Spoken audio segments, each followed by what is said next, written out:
আসসালামু আলাইকুম প্রিয় ভিউয়ার্স, অনেকদিন পর আবারও একটি ইয়ামি কেকের রেসিপি নিয়ে হাজির হলাম। আজ করে দেখাবো অরেঞ্জ কেক। এই অরেঞ্জ কেকটা খেতে ভীষণই মজার হয়। আমার বাসায় ছোট বড় সবাই এই কেকটা ভীষণ পছন্দ করে।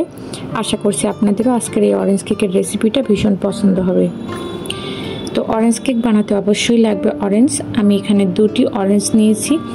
দুটি অরেঞ্জই আমার লাগবে না, তো এখান থেকে একটি অরেঞ্জ কেটে আমি রস বের করে নিচ্ছি। তো একটা অরেঞ্জ থেকে এখানে প্রায় 3.5 টেবিল চামচের মতো রস বের হয়েছে। আর এখন একদম পরিষ্কার আর একটা শুকনা বোল নিয়েছি, দেখতে পাচ্ছেন। তো এই বোলের মধ্যে আমি প্রথমে তিনটা ডিম ভেঙে নেব। তো বরাবরের মতো এখানেও আজকেও আমি 3টা ডিম নিয়েছি। তো এই ডিমের সাদা অংশ কুসুমটাকে আমি প্রথমে আলাদা করে নেব। তো বোলের মধ্যে আমি প্রথমে ডিমের সাদা অংশটাকে বের করে নিলাম। তো এই ডিমের সাদা অংশ প্রথমে আমি 2 থেকে 3 মিনিট হাই স্পিডে বিট করে এটাকে ফোমে পরিণত করে নেব। আপনারা চাইলে এই কাজটা কিন্তু হ্যান্ড উইক্সতেও করতে পারেন, তবে সেক্ষেত্রে সময়টা একটু বেশি লাগবে। ডিমের সাদা অংশ যখন ফোমে হয়ে এসেছে তখন এখানে আমি দিয়ে দিচ্ছি 1/4 কাপ চিনি। চিনিটা একবারে না দিয়ে এটাকে আমি একটু একটু করে 3বার করে ফোমের সাথে অ্যাড করব। আর এ পর্যায়ে কিন্তু আমি এটাকে মিডিয়াম স্পিডে বিট করব। বিট করতে করতে ফোমটা যখন এই রকম স্টিকি হয়ে আসবে, অর্থাৎ বিটারটা জোরে ঝাঁকি দিলেও ফোমটা বিটার থেকে পড়ছে না, তখন বুঝতে হবে কেকের জন্য ফোমটা পারফেক্ট হয়েছে। দেখতেই পাচ্ছেন আমি কিন্তু এক বিটারটা জোরে ঝাঁকি দিচ্ছি, এটা কিন্তু জোরে পড়ছে না। তো এর থেকে বেশি বিট আবার করতে যাবেন না, ওভার বিট করতে গেলে ফোমটা নষ্ট হয়ে যাবে।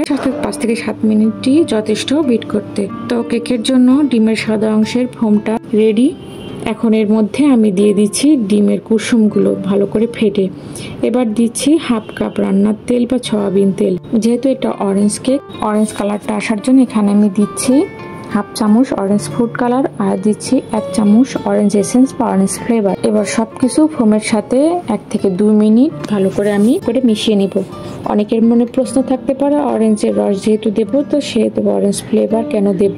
অরেঞ্জ ফ্লেভার দেবার কারণ হচ্ছে কেক তৈরির পর কেকের মধ্যে যেন কোনো ডিমের গন্ধ না আসে, তো এই জন্য এসেন্সটা দেওয়া। আর এটা দিলে কিন্তু ফ্লেভারটাও দারুণ হয়। তো আপনাদের হাতের কাছে যদি এই এসেন্সটা না থাকে সেক্ষেত্রে বাদ দিতে পারেন। আর এই ব্যাটারের মধ্যে আমি দিয়ে দিচ্ছি শুকনো উপকরণগুলো। তো বোলের উপর একটি স্ট্যান্ড রেখেছি। তো এর মধ্যে 1 কাপ ময়দা, 1 চামচ বেকিং পাউডার, সামান্য একটু লবণ। এখন এই শুকনো উপকরণগুলো একটু একটু করে চেলে ডিমের ব্যাটারের সাথে আমি মিশিয়ে নিচ্ছি। এবার একবারে ময়দা দিতে যাবেন না, তাহলে মেশাতে সমস্যা হবে আর দলাও পেকে থাকবে। তাই চেষ্টা করবেন 2 থেকে 3 বারে ময়দাটা মিশিয়ে নিতে। এভাবে করে স্ট্যানারে চেলে আমি 3 বারে ময়দাটা মিশিয়ে নিয়েছি। ময়দা ভালো করে মিশানো হয়ে গেলে এখন এর মধ্যে দিয়ে দিচ্ছি ওই যে আগে থেকে অরেঞ্জের রসটা আমি গুলে রেখেছিলাম সেটা। আমি এখানে 3.5 টেবিল চামচের মতো রস, অর্থাৎ একটা অরেঞ্জ যতটুকু রস ছিল ঠিক ততটুকু রস আমি এই ব্যাটারের মধ্যে দিয়ে মিশিয়ে নিচ্ছি।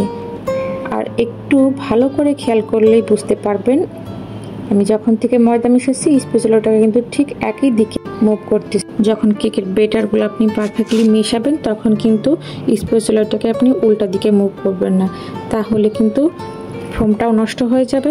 কেক তৈরির পরে কেকটা কিন্তু ভালোভাবে হবে না, আর যদি ফুলে ওঠে তাহলে কিন্তু এটা বসে যাবে। তাই ময়দা দেবার পর একই দিকে স্প্যাচুলাটাকে ঘুরিয়ে ঘুরিয়ে কেকের ব্যাটারটা মেশাতে হবে। তো আমার মিশ্রণটা রেডি, দেখতেই পাচ্ছেন আমি স্প্যাচুলাটাকে উঁচু করে ধরছি, ব্যাটারটা ভাঁজ হয়ে পড়ছে। ঠিক এ পর্যায়ে মিশ্রণটা গলানো বন্ধ করে দিতে হবে। এভাবে ভাঁজ হয়ে যখন কেকের ব্যাটারটা পড়বে তখন বুঝতে হবে কেকের জন্য ব্যাটারটা একদম পারফেক্ট রেডি হয়েছে।